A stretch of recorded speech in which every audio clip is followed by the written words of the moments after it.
ನಮಸ್ಕಾರ, ನಾನು ಗುರು Kiran. Fire band ಉತ್ತರ ಕರ್ನಾಟಕದ ಹುಲಿ ಅಂತಾರಲ್ಲ ಬಸನಗೌಡ ಪಾಟೀಲ್ ಯತ್ನಾಳ್ ಅವ್ರನ್ನ ಬಿಜೆಪಿ ಅವರು ಯತ್ನಾಳ್ ಅವ್ರನ್ನ ಹೊಳ್ಳಿ ತಗೊಂತಾರ. ಯತ್ನಾಳ್ ಅವರು ಬಿಜೆಪಿಗೆ ಹೋಗಕ ಪೂರ್ಣ ಬಹುಮತ ಐತಿ, ಬೆಂಬಲ ಐತಿ, ಅವ್ರು ಮತ್ತೆ ಬಿಜೆಪಿಗೆ ಸೇರ್ಕೊಂತಾರ ಅನ್ನೋ ಕೆಲವೊಂದಿಷ್ಟು ಊಹಾಪೋಹಗಳದು. ಅದೇ ರೀತಿ ಎಲ್ಲ ರಾಜ್ಯದೊಳಗ ಬಿಜೆಪಿ ರಾಜ್ಯಾಧ್ಯಕ್ಷರನ್ನ ಆಯ್ಕೆ ಮಾಡೈತಿ, ನೇಮಕ ಮಾಡಿದ್ರು. ಕೆಲವೊಂದು 2-3 ರಾಜ್ಯ ಮಾತ್ರ ಆಗಿಲ್ಲ. ಅದರೊಳಗ ನಮ್ಮ ಕರ್ನಾಟಕ ಒಂದು. ಈ ಸದ್ಯದ ಪರಿಸ್ಥಿತಿ ಒಳಗ ವಿಜೇಂದ್ರ ಅವರು ರಾಜ್ಯಾಧ್ಯಕ್ಷರ ಆದ್ರೂ ಸಹ ಬಹುಶಃ ಮುಂದಿನ ರಾಜ್ಯಾಧ್ಯಕ್ಷರನ್ನಾಗಿ ಬಸನಗೌಡ ಪಾಟೀಲ್ ಯತ್ನಾಳ್ ಅವ್ರನ್ನ ಏನಾದ್ರು ಬಿಜೆಪಿ ಆಯ್ಕೆ ಮಾಡುತ್ತಾ? ಒಂದೊಂದೇ ಅಪ್ಡೇಟ್ ಕೊಟ್ಕೊಂತ ಹೋಗ್ತೀನಿ. ನೀವು ಲೈಕ್ ಮಾಡ್ತಾ ಹೋಗ್ರಿ. ನೀವಿನ್ನು ಈ ಚಾನಲ್ನ ಸಬ್ಸ್ಕ್ರೈಬ್ ಮಾಡಿಲ್ಲ ಅಂದ್ರೆ ಈ ಕೂಡಲೇ ಸಬ್ಸ್ಕ್ರೈಬ್ ಮಾಡಿಕೊಡ್ರಿ. ಹಿಂದೂ ಫೈರ್ ಬ್ಯಾಂಡ್ ಉತ್ತರ ಕರ್ನಾಟಕದ ಹುಲಿ ಅಂತ ಹೇಳಿ ಏನು ಇತ್ತಿತ್ತಲಾಗಿ ಬಿಂಬಿಸ್ಕೊಳಕತ್ತಾರಲ್ಲ ಬಸನಗೌಡ ಪಾಟೀಲ್ ಯತ್ನಾಳ್ ಅವರು, ಇವ್ರಿಗೆ ಬಿಜೆಪಿ 6 ವರ್ಷ ಉಚ್ಚಾಟನೆ ಮಾಡಿರೋದು ನಿಮಗೆಲ್ಲ ಗೊತ್ತಿರೋ ವಿಚಾರ. ಈಗ ಬಿಜೆಪಿ ಅವರು ಯತ್ನಾಳ್ ಅವ್ರನ್ನ ಬಿಜೆಪಿಗೆ ತಗೊಳ್ತಾರ ಅನ್ನೋ ಒಂದು ಊಹಾಪೋಹ ಸಾಮಾಜಿಕ ಜಾಲತಾಣದೊಳಗ ಹರಿದಾಡಕತೈತಿ. ಅದು ಅಲ್ದನ ಬಿಜೆಪಿ ರಾಜ್ಯಾಧ್ಯಕ್ಷರನ್ನ ಯಾರು ಮಾಡತ್ತ? ನಮ್ಮ ಹಿಂದೂ ಹುಲಿ, ನಮ್ಮ ಫೈರ್ ಬ್ಯಾಂಡ್ ಬಸವನಗೌಡ ಪಾಟೀಲ್ ಯತ್ನಾಳ್ ಅವ್ರನ್ನ ಬಿಜೆಪಿ ಅನಿವಾರ್ಯವಾಗಿ ರಾಜ್ಯಾಧ್ಯಕ್ಷರನ್ನಾಗಿ ಮಾಡುತ್ತ. ಯತ್ನಾಳ್ ಅವ್ರನ್ನ ಬಿಜೆಪಿ ರಾಜ್ಯಾಧ್ಯಕ್ಷ ಮಾಡೋ ಮುಖಾಂತರ ಪಂಚಮಸಾಲಿಯವರ ಸಿಟ್ಟನ್ನ ಶಮನ ಮಾಡೋದು. ಹಂಗಾದ್ರ ಬಿಜೆಪಿ ಯತ್ನಾಳ್ ಅವ್ರನ್ನ ಒಳಗ ತಗೊಳ್ತೈತ. ಯತ್ನಾಳ್ ಅವರು ಬಿಜೆಪಿ ಒಳಗೆ ಹೋಗಕ ತುದಿಗಾಲ ಮೇಲೆ ನಿಂತಾರ. ಬಿಜೆಪಿ ಈಗಿನ ಮಟ್ಟಕ್ಕೆ ಹೇಳ್ಬೇಕಾತಂದ್ರ ಒಂದು ಸಾರಿ ಮಾಡಿರೋ ಉಚ್ಚಾಟನೆನ, ಅಂದ್ರೆ 6 ವರ್ಷ ಏನು ಉಚ್ಚಾಟನೆ ಮಾಡಿರ್ತೈತಿ, ಆ ಉಚ್ಚಾಟನೆನ ವಾಪಸ್ ತಗೊಳ್ಳೋ ಸಾಧ್ಯತೆ ಬಿಜೆಪಿ ಒಳಗ ಕಾಣವಲ್ದು. ಒಂದು ಉದಾಹರಣೆ ನಿಮ್ಮ ಕಣ್ಣು ಮುಂದೈತಿ. ಈಶ್ವರಪ್ಪನವರು 40 ವರ್ಷದಿಂದ RSS ಮತ್ತು ಬಿಜೆಪಿ ಕಟ್ಟಿರೋ ಉದಾಹರಣೆ ಐತಿ. BS ಯಡಿಯೂರಪ್ಪನವರ ಜೊತೆ ಹೋರಾಟ ಮಾಡ್ಯಾರ. BS ಯಡಿಯೂರಪ್ಪನವರ ಹೆಗಲಿಗೆ ಹೆಗಲು ಕೊಟ್ಟಾರ. ಎಲ್ಲ ರೀತಿಯಿಂದ RSS ಮತ್ತು ಬಿಜೆಪಿ ಕಟ್ಟೋ ಪ್ರಕ್ರಿಯೆ ಒಳಗ ಅವ್ರು ಹೆಜ್ಜೆ ಹೆಜ್ಜೆಗೆ ಸಾಥ್ ಕೊಟ್ಟಿರೋ ಈಶ್ವರಪ್ಪನವ್ರನ್ನ ಬಿಜೆಪಿ 6 ವರ್ಷ ಉಚ್ಚಾಟನೆ ಮಾಡೈತಿ. ರಾಯಣ್ಣ ಬ್ರಿಗೇಡ್ ಮಾಡಿದ್ರು, ಅದನ್ನ ಕಂಟ್ರೋಲ್ ಮಾಡಕ BS ಯಡಿಯೂರಪ್ಪನವ್ರನ್ನ ಬಳಸ್ಕೊಂತು ಬಿಜೆಪಿ. ಅದು ಆದ್ಮೇಲೆ ಯಡಿಯೂರಪ್ಪನವರು ಏನ ಮೇಲೆ ಅಡ್ವಾಣಿಯವರ ಆಳ್ವಿಕೆ ಇತ್ತು, ಅಲ್ಲಿವರೆಗೂ ಮಾತಿಗೆ ತಮ್ಮ ಶಕ್ತಿ ಪ್ರದರ್ಶನ ಅಂತ ಹೋಗ್ತಿದ್ರು. ಶಕ್ತಿ ಪ್ರದರ್ಶನ ಮಾಡಿ ತಮಗೇನ್ ಬೇಕು ಆ ತರ ತಗೊಂಡ್ ಬರ್ತಿದ್ರು. ಅದಕ್ಕೆ ಉದಾಹರಣೆ ಹೇಳ್ಬೇಕಪ್ಪ ಅಂತಂದ್ರೆ, ತಮ್ಮ ನಂತರ ತಾವು CM ಗಾದಿಯಿಂದ ಇಳಿಬೇಕಾದ್ರೆ DV ಸದಾನಂದ ಗೌಡರನ್ನ CM ಮಾಡಿದ್ರು. ಸದಾನಂದ ಗೌಡರು ನನ್ನ ಮಾತು ಕೇಳ್ತಾರ ಅನ್ನೋ ಗ್ಯಾರಂಟಿ ಅವ್ರಿಗಿತ್ತು. ಆದ್ರೆ ಸದಾನಂದ ಗೌಡರು ಅವ್ರ ಮಾತು ಕೇಳಲಿಲ್ಲ. ಅವಾಗ ಅವ್ರನ್ನ ತೆಗೆದು ಮತ್ತೆ ಜಗದೀಶ್ ಶೆಟ್ಟರ್ನ CM ಮಾಡಿದ್ರು. ಇದು ಎಲ್ಲ ಕೇಂದ್ರದೊಳಗ ಅಡ್ವಾಣಿಯವರ ಒಂದು ಆಳ್ವಿಕೆ ಇದ್ದಾಗ ಆಗಿರೋದು. ಇದು ಇತಿಹಾಸ. ಆದ್ರೆ ಈಗ ಏನ ಅದರಲ್ಲ ಟೀಮ್, ಕೇಂದ್ರ ವರಿಷ್ಠರು, ಇವ್ರ ಕಡೆ ಈ ತರ ಎಲ್ಲ ಬ್ಯಾಳಿ ಬೇಯಂಗಿಲ್ಲ ಅನ್ನೋ ಪ್ರತೀತಿ ಐತಿ. ಇದನ್ನ ಉದಾಹರಣೆ ಮುಖಾಂತರ ನೋಡ್ಬೇಕಾದ್ರೆ ಈ ಹಿಂದೆ ಏನ್ ನಡ್ದಾವಲ್ಲ ಅವೇ ಸಾಕ್ಷಿ. ಈಶ್ವರಪ್ಪನವ್ರನ್ನ ಹೊರಗೆ ಹಾಕಿದ್ರು, ಈಗ ಯತ್ನಾಳ್ ಅವ್ರನ್ನ ಹೊರಗೆ ಹಾಕಿದ್ರು. ಇನ್ನ ಯತ್ನಾಳ್ ಅವ್ರನ್ನ ಹೊರಗೆ ಹಾಕೋದ್ರಿಂದ ಪಂಚಮಸಾಲಿ ಓಟುಗಳು ಬಿಜೆಪಿ ಬಿಟ್ಟು ಹೊರಗೆ ಹೋಗ್ತಾವಲ್ಲ. ರಾಜ್ಯ ರಾಜಕಾರಣದೊಳಗೆ ಇನ್ನೊಂದು ಏನಪ್ಪ ಬೆಳವಣಿಗೆ ಅಂತಂದ್ರ, CM ಗಾದಿ ಮೇಲೆ ಏನ್ ಕಣ್ಣಿಟ್ರಲ್ಲ DK ಶಿವಕುಮಾರ್ ಅವರು, ಪಂಚಪೀಠ ಒಳಗೆ ಒಂದಾಗಿರೋ ರಂಭಾಪುರಿ ಪೀಠಕ್ಕೆ ಹೋಗಿ ಬಂದ್ರು.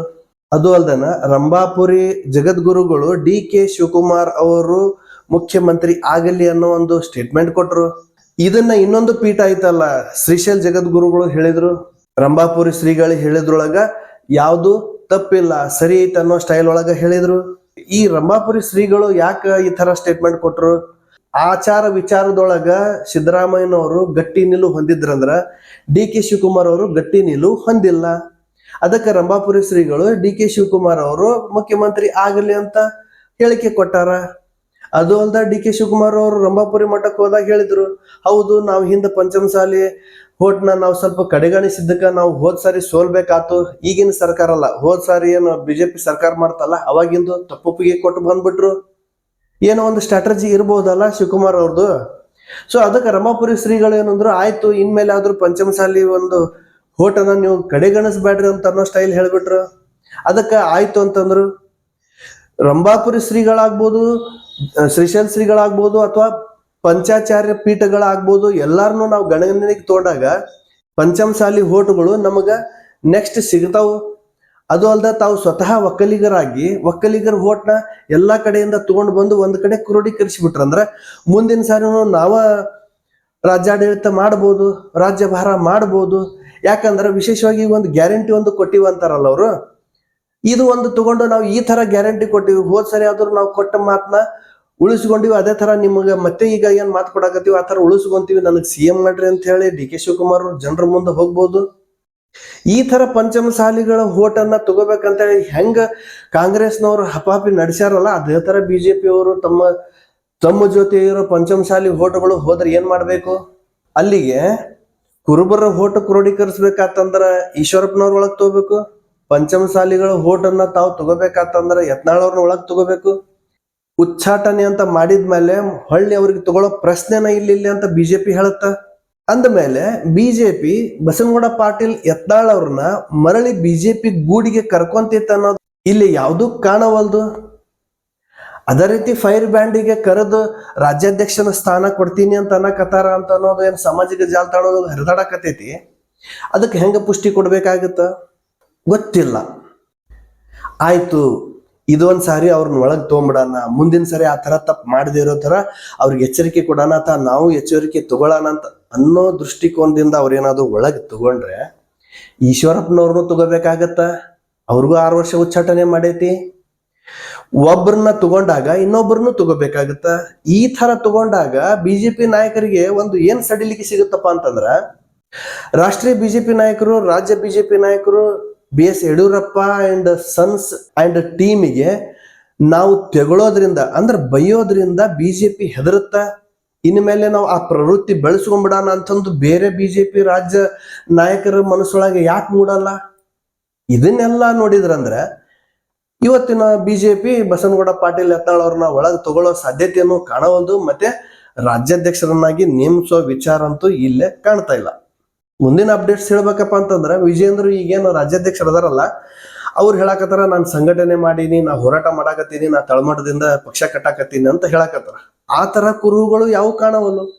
ರಾಜ್ಯದ ಜನರನ್ನ ಕೇಳ್ಬೇಕದು ಎಷ್ಟವ್ರು ಸಂಘಟನೆ ಮಾಡ್ಯಾರ ತಳಮಟ್ಟದಿಂದ ಅಂತ ಹೇಳಿ. ತಂದಿ ಹೆಂಗ ಮಗ ಆಗಲ್ಲ ಅನ್ನೋದು ಎಷ್ಟು ಸತ್ಯನೋ, ಮಗ ಸಹ ರಾಜ್ಯ BJPನ ತಳಮಟ್ಟದಿಂದ ಇನ್ನೂ ಕಟ್ಟಕ್ ಆಗ್ತಾ ಇಲ್ಲ.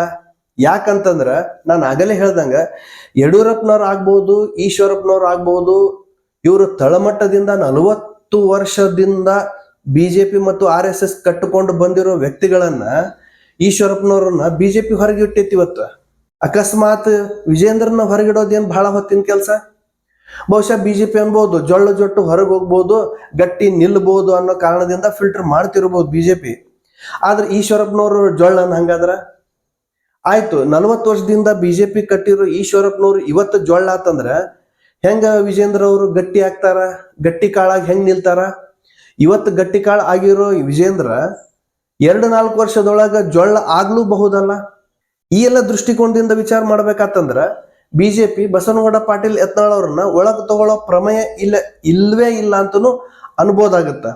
ಜೊತೆಗೆ ಈಗಿನ BJP ತನ್ನ ರಾಜ್ಯಾಧ್ಯಕ್ಷನ ಯಾರನ್ನ ಆಯ್ಕೆ ಮಾಡುತ್ತ ಅನ್ನೋ ಕುತೂಹಲನೂ ಇನ್ನೂ ಐತಿ. ಅದೇ ರೀತಿ ಒಂದ್ 3-4 ರೇಸ್ ಒಳಗ ಹೆಸರು ಕೇಳ್ಕೊಂಡು ಬಂದವು.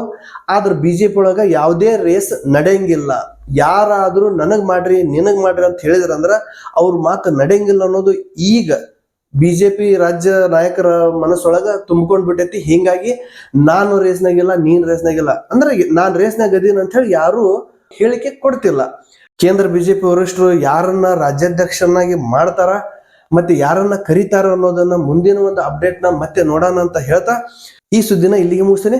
ಮತ್ತೆ ಬೇರೆ ಇದೇ ತರ ಸುದ್ದಿ ಜೊತೆ ಬರ್ತೀನಿ. ಅಲ್ಲಿವರೆಗೂ ಜೈ ಹಿಂದ್.